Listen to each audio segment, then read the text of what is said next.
नवरात्रि में नीम के पेड़ के नीचे सारी विद्याएं, आद्य शक्तियां, सारी देवी उस नीम के पेड़ के नीचे विराजमान रहती हैं। उस कलश में एक बेलपत्र डालकर रात भर रखकर उस जल को पूरे घर में घुमाकर उस नीम के पेड़ के नीचे समर्पित कर दीजिए महाराज। घर में भय लगना बंद हो जाएगा, कोई बड़ी बीमारी आपको घेरेगी नहीं और उस बीमारी से, उस रोग से आप मुक्त रहेंगे।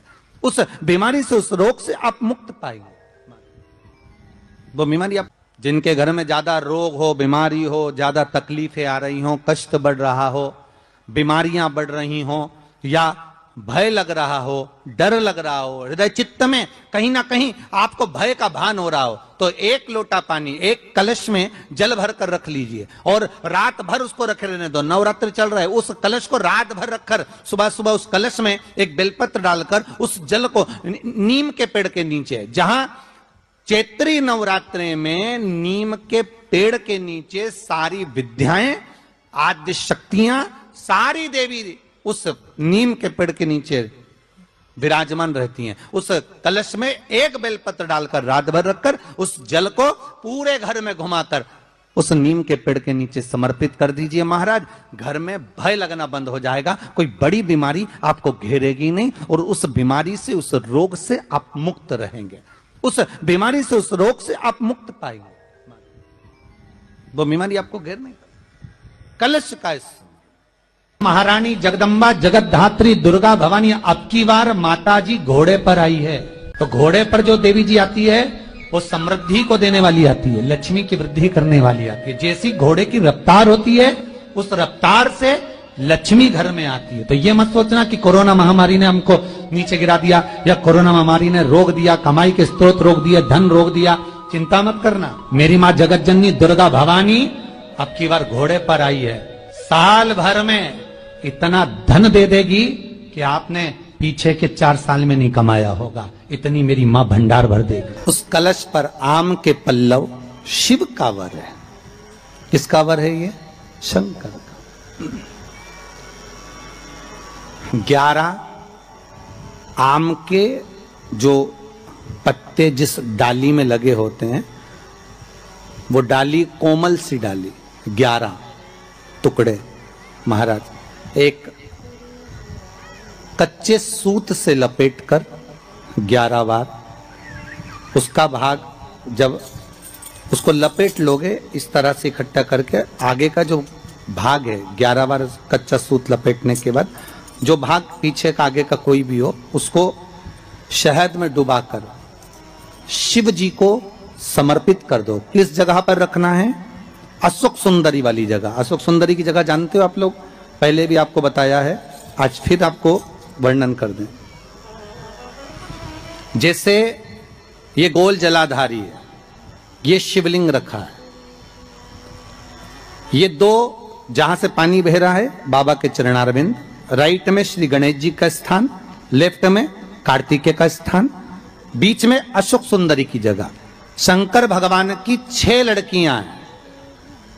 भगवान शंकर के 13 बच्चे, 13 बच्चों में से 6 लड़कियां, उस 6 लड़कियों में से एक लड़की का स्थान, भगवान शंकर की एक बेटी का स्थान, अशोक सुंदरी का स्थान सामने पद्म पुराण में स्पष्ट किया। ये स्थान अशोक सुंदरी का। शंकर भगवान की जलाधारी में पार्वती जी का हस्त कमल, ऊपर से जो एक एक बूंद पानी गिरता है, ये शंकर भगवान की 5 लड़कियों का स्थान है। जया, विषहरा, शामरी बारी, दौतली और देव। शंकर भगवान की 5 लड़कियां भगवान शंकर के मस्तक पे जल की धार गिरा रही हैं। बीच में जो अशोक सुंदरी का स्थान है महाराज, उस जगह पर शहद का मुख, जो शहद आपने भिंगोया है, उस शहद का मुख शंकर जी की ओर कर इसी चैत्र के महीने में, इन्हीं नवरात्रि में शंकर भगवान के उस अशोक सुंदरी की जगह पर शहद का भाग शिव जी की ओर रख दें महाराज। अगर घर में संपदा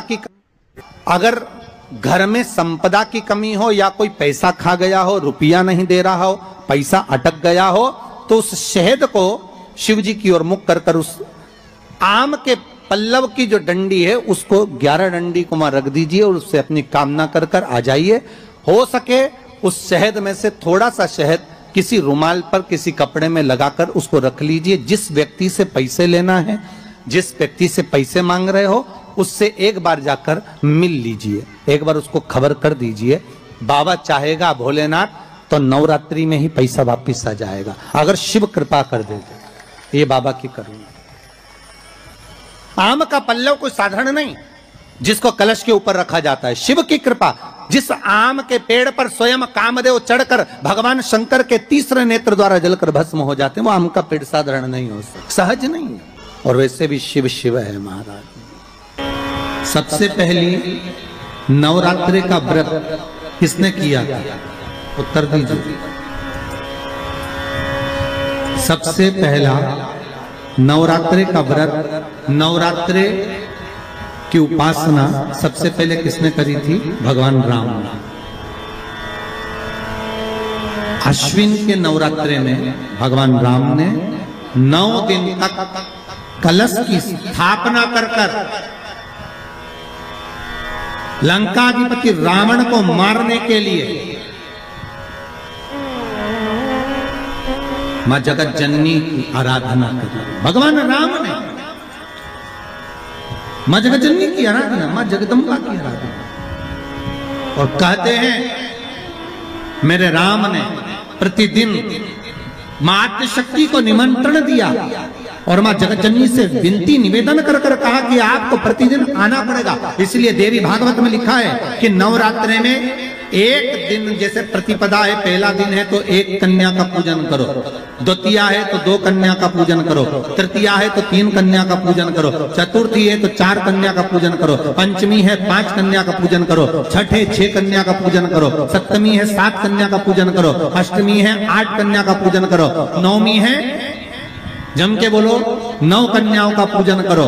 और अगर इस तरह से आप पूजन नहीं कर सकते नवरात्रि में तो 9 कन्याओं का पूजन एक साथ या तो अष्टमी के दिन या नवमी के दिन कर दो, या मध्य में बीच में भी आप कर सकते हो एक साथ। पर अगर आपकी कोई कामना है, आपकी कोई इच्छा है, मालूम पड़े, जैसे कई लोग कहते हैं कि हमारी इच्छा है, हमारी वो मकान नहीं बिक रहा, या हमारी वो जमीन नहीं खरीदी जा रही, या हमारी कोई कंपनी नहीं डल रही, या हमारे काम में ये अड़चन आ रही है, तो नवरात्रि में 4 नवरात्रि में से किसी भी नवरात्रि में आप नियम बना लो कि एक कलश की स्थापना कर कर एक दिन में एक कन्या का पूजन कर कर उसको भोजन कराना, लाल वस्त्र देना, लाल चुनरी देना, दूसरे दिन में 2 कन्याओं का पूजन कर कर लाल वस्त्र ओढ़ाना, लाल चुनरी देना, तीसरे दिन में 3, चौथे दिन में 4, 5वें दिन में 5, ऐसे 7-9 दिन तक एक एक कन्याओं के क्रम को बढ़ाते बढ़ाते बढ़ाते बढ़ाते आप उस पूजन का विधान प्रबल कर सकते।